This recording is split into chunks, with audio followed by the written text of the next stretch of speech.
के जो याचिका दायर की गई थी उससे हाईकोर्ट का क्या रिएक्शन रहा और आपने उसमें क्या लिखित दिया था? हाईकोर्ट में हमने ये पिटीशन फाइल करी गई थी। जो एक प्रकरण था 2008 का, 1 मई 2008 को एक लड़की का किडनैप हुआ था। उस पर उस लड़की की जो एफआईआर हुई है, जो उसके पिता को लिखाई थी, लड़की 17 मई 2008 को रिकवर हो गई थी। उसमें पुलिस ने एफआईआर लगा के केस खत्म कर दिया था।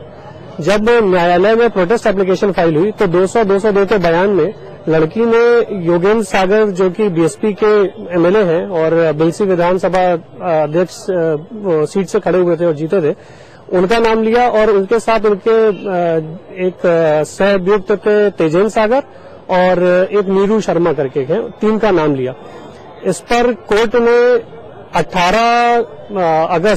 18 सितंबर 2008 को 18 अगस्त 2009 को समनिंग ऑर्डर किया था तेजेंद्र सागर, योगेंद्र सागर और तीसरे अभियुक्त नीरू शर्मा की तरफ, लेकिन उनकी गिरफ्तारी नहीं हो रही थी, ना ही उनके ऊपर कोई एक्शन ले रही थी पुलिस।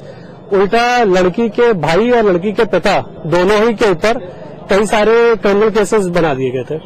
इस पर यहाँ पे रिट पिटीशन फाइल करी गई कि क्योंकि निष्पक्ष जांच नहीं कराई जा रही है, इसलिए ये केस सीबीआई को ट्रांसफर कर दिया जाए।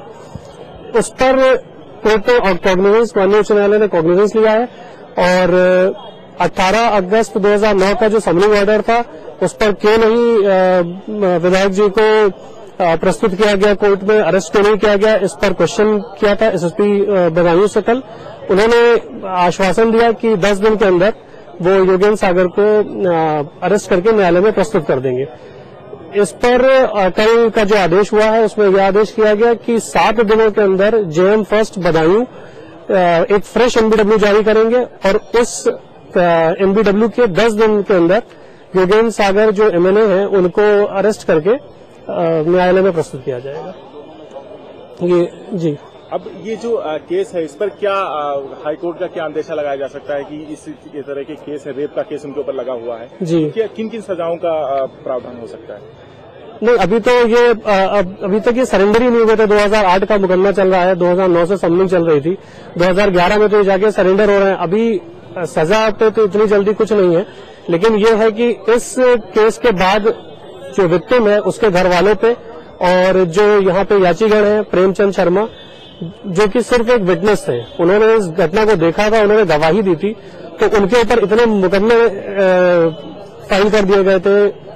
उनके ऊपर खुद भी 376 का मुकदमा लगा दिया गया था कि एक्स आर्मी मैन है, फाइटिंग स्पिरिट से उन्होंने केस लड़ा, जेल भी हुआ है। तो हमारा जो यहाँ पे पिटीशन थी वो बेसिकली इस चीज के लिए थी कि ये सारे मैटर्स जितने में योगेंद्र सागर या उनके सहअभियुक्त अभियुक्त हैं और जो हमारे ऊपर जो याची के ऊपर लगे हैं और जो लड़की के पिता के ऊपर या उसके भाई के ऊपर लगे हैं, सबकी निष्पक्ष जांच सीबीआई को दे दी है।